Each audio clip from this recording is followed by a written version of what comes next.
Olá! Imagina só, um único fóssil encontrado num lugar totalmente improvável que vira de cabeça para baixo o que a gente achava que sabia sobre o passado do nosso planeta. É essa história que vamos conhecer hoje. Pois é, a história começa com uma pergunta que soa quase como uma piada, né?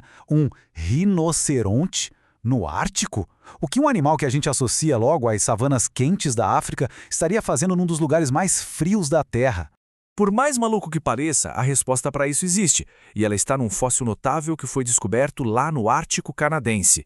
Para a gente entender esse quebra-cabeça, precisamos primeiro dar uma olhada na principal evidência. Vamos começar com o fóssil em si. E olha, que fóssil! Cerca de 75% do esqueleto foi recuperado.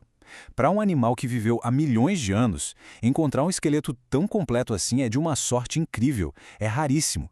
Isso dá aos cientistas uma visão super detalhada de como essa criatura realmente era. O nome científico dele é Epiateracerium idyllic, e ele já chegou quebrando um recorde. É o fóssil de rinoceronte encontrado mais ao norte em toda a história. E ele era bem diferente dos rinocerontes que a gente conhece hoje.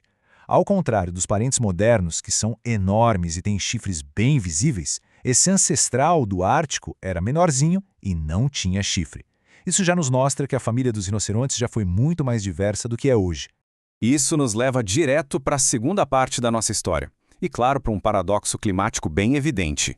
Fica a grande pergunta, no centro de todo esse mistério, como é que esse bicho conseguia sobreviver no Ártico? A resposta está no tempo. Há 23 milhões de anos, o Ártico não era essa paisagem de gelo que a gente conhece. Era um mundo muito mais quente, com florestas, rios, um lugar capaz de sustentar uma fauna bem rica, incluindo o nosso rinoceronte. Mas a presença desse rinoceronte lá no topo do mundo revela algo ainda mais profundo, que muda o que a gente pensava saber sobre as migrações dos animais no passado. A ideia que os cientistas tinham era que as pontes de terra que ligavam os continentes já tinham desaparecido muito antes da época desse rinoceronte. Só que essa nova evidência desafia completamente essa ideia. Ela sugere que essas conexões podem ter ficado abertas por muito mais tempo. Na prática, isso quer dizer que a migração de mamíferos entre os continentes não era uma série de eventos isolados, mas sim um processo muito mais fluido, mais contínuo, moldado por um planeta que estava sempre em transformação. Então, no fim das contas, o que um único fóssil pode revelar? Vamos dar um passo para trás e olhar o quadro geral para entender o verdadeiro impacto dessa descoberta. Quando a gente olha o registro fóssil, a gente vê uma diversidade impressionante de espécies de rinocerontes no passado. E hoje? Bom, hoje restam apenas 5.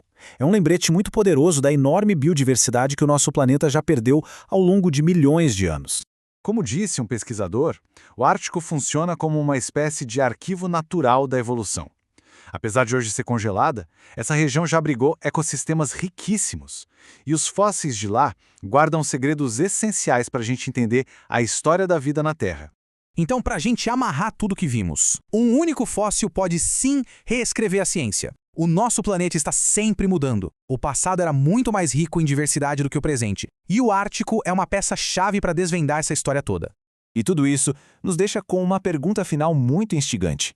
Que outras histórias incríveis sobre o passado do nosso planeta ainda estão lá só esperando para serem descobertas debaixo de todo aquele gelo?